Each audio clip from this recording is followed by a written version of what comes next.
ظلم قرار دیا۔ اللہ نے فرمایا یہ ظالم ہیں، یہ ہٹ درمی جو کر رہے ہیں، یہ منافقین اور یہود جو ہیں، یہ ان کی ہٹ درمی، حسد اور تعصب جو ہے، یہ جو زہر اگلنے سے یہ باز نہیں آئیں گے اور یہ کرتے رہیں گے ایسے۔ آپ ان سے ڈرنا نہیں ہے، آپ بس ڈرنا مجھ سے ہے، بس مجھ سے ڈرتے رہو۔ اگر مجھ سے ڈرتے رہو گے تو میں آپ پر اپنی نعمت پوری کر دوں گا، یعنی دین اسلام کو مکمل کر دوں گا آپ پر، اور اپنی نعمت سے مراد یہی دین اسلام ہے، اس کو مکمل کر دوں گا، اور پھر تم راہ ہدایت پر آ جاؤ گے، پھر راہ ہدایت پر تمہیں استقامت دے دوں گا۔ تو اللہ تعالیٰ نے یہ فرما دیا۔ تو اس طرح سے ہمارے اوپر اللہ تعالیٰ کی طرف سے کرم ہو گیا، رحمت ہو گئی۔ یعنی ساتھ فرما دیا کہ اللہ تعالیٰ نے یہود و منافقین کے بحث و مباحثہ اور اعتراض کو اللہ نے ظلم قرار دیا، اور فرمایا ان ظالموں سے نہ ڈرو، بس مجھ سے ہی ڈرتے رہو، کیونکہ ہدایت تو میرے پاس ہے، تو میں ہدایت عطا کروں گا تو گمراہی ختم ہو جائے گی۔ یہ لوگ تو گمراہ ہیں، تو ان کی طرف خیال نہ کرو، اور ہدایت میرے پاس ہے، میری طرف ہی رجوع رکھو، اور انشاءاللہ اللہ تعالیٰ نے فرما دیا کہ میں آپ کو ہدایت پر گامزن کر دوں گا اور ہدایت کی تکمیل کر دوں گا۔ گویا اسلام دین مکمل آپ پر بھیج دوں گا، تو پھر آپ کو کوئی مسئلہ نہیں ہوگا۔ اللہ تعالیٰ نے وہی کرم کیا کہ دین اسلام کی تکمیل، قرآن پاک کی تکمیل ہوئی، اور رسول پاک صلی اللہ علیہ وسلم پر وہ آیت نازل ہوئی کہ آج ہم نے آپ پر دین کی تکمیل کر دی ہے اور آپ کے لیے اسلام دین پسند کیا ہے۔ تو گویا دین اسلام ہمارا دین ہے، مکمل دین ہے، جو آدم علیہ السلام سے شروع ہوا اور رسول پاک صلی اللہ علیہ وسلم نے اس کی تکمیل کی۔ تو یہ مکمل دین ہے، اور اس میں ہر سوال کا جواب موجود ہے۔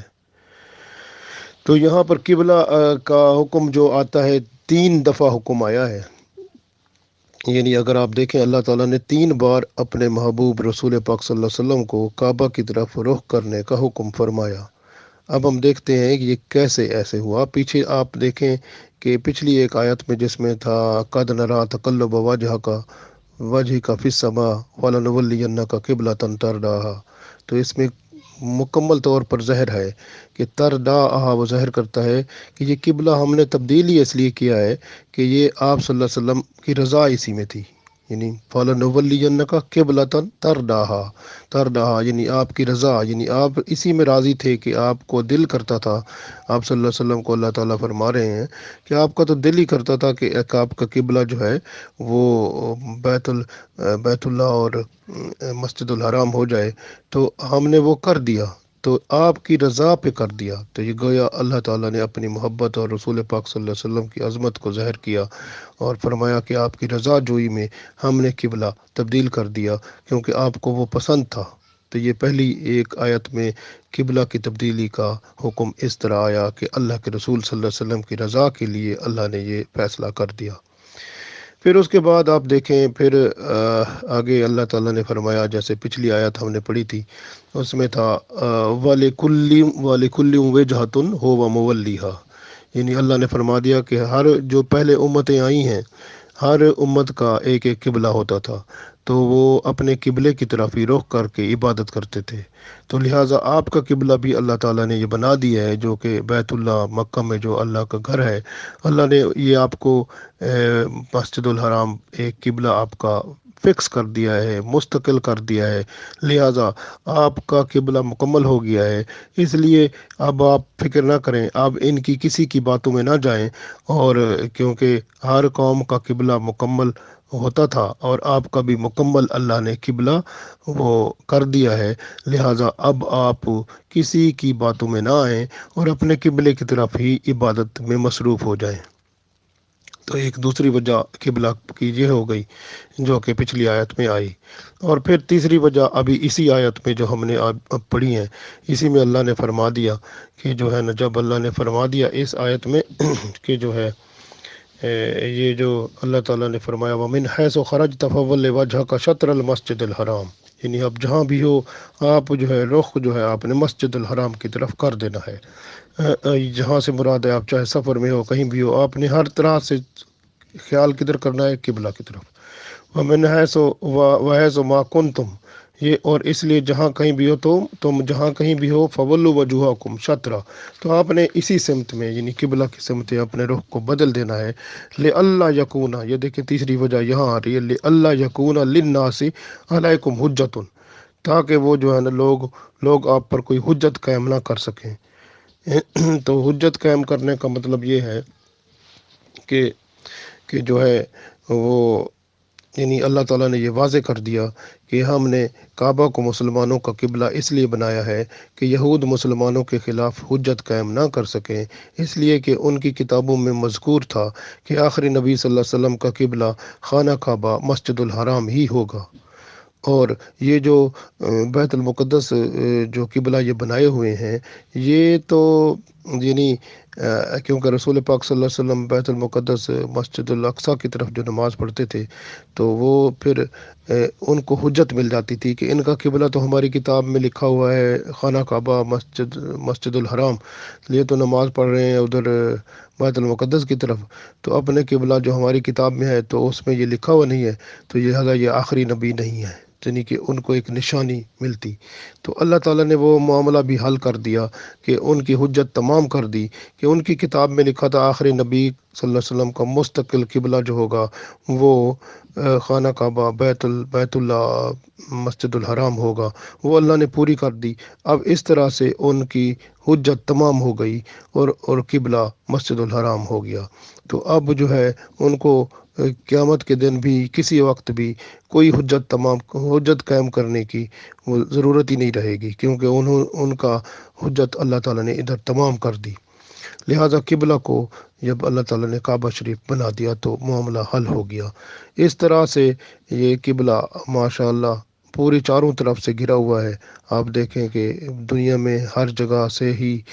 بندہ جب نماز پڑھتا ہے، اذان کی آواز ایک جگہ سے آتی ہے تو پھر دوسری سمت سے،